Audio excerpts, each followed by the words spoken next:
Alright, let's dive into something that's been buzzing in my mind lately: PeterJackson's scrap Planet of the Apes movie. Yeah, you heard that right. Before he became synonymous with Middle-earth, Jackson was cooking up a wild new take on this iconic franchise. And honestly, the more I dig into this, the more I think it's a story that's just begging to be unpacked. So, let's break it down. First off, what makes this really interesting is the timing.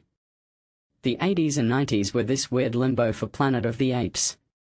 The original series had wrapped up, and Hollywood was desperately trying to revive it. Personally, I think this era was a goldmine for creative risk-taking. Studios were throwing ideas at the wall to see what stuck. And Jackson's vision? It was bold.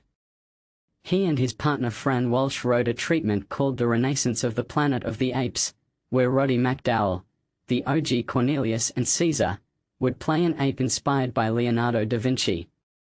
Just let that sink in for a second.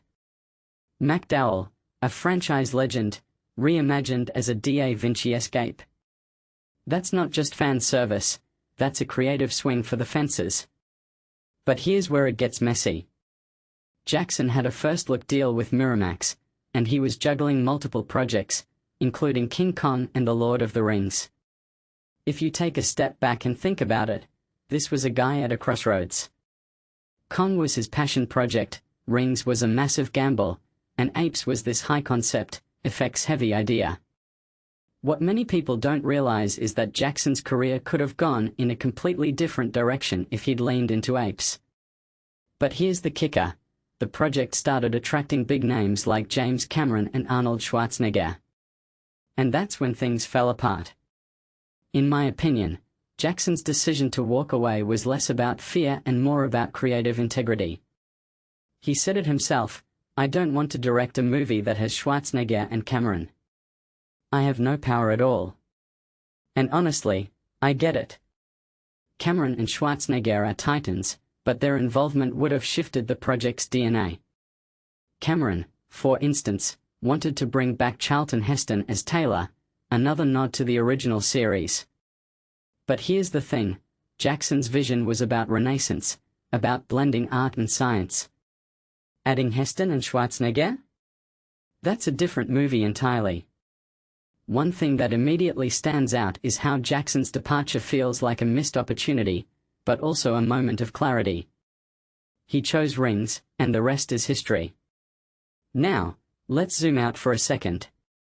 The Planet of the Apes franchise eventually found its footing with the modern trilogy, Rise, Dawn, and War. Those films were incredible, no doubt. But Jackson's scrap project feels like a what-if that keeps haunting me. What if he'd stayed on? What if McDowall had gotten one last chance to don the ape makeup? A detail I find fascinating is how Jackson's idea wasn't just a reboot, it was a reinvention.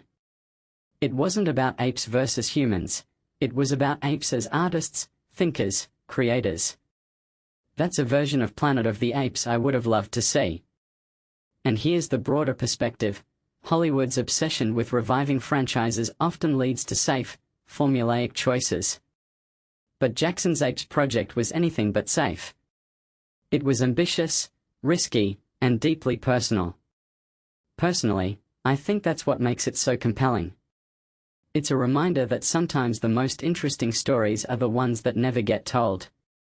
This raises a deeper question: how many other visionary projects have been shelved because they didn't fit the mold? And what does that say about the state of blockbuster filmmaking today? So, here's my closing thought: Jackson's scrapped Planet of the Apes movie isn't just a footnote in his career, it's a symbol of what could have been. It's a story about creative vision, compromise, and the choices that shape an artist's legacy. And honestly, I'm still thinking about that Da Vinci-inspired ape. What this really suggests is that sometimes, the most fascinating ideas are the ones left on the cutting room floor. What do you think? Let me know in the comments. I'm curious to hear your take.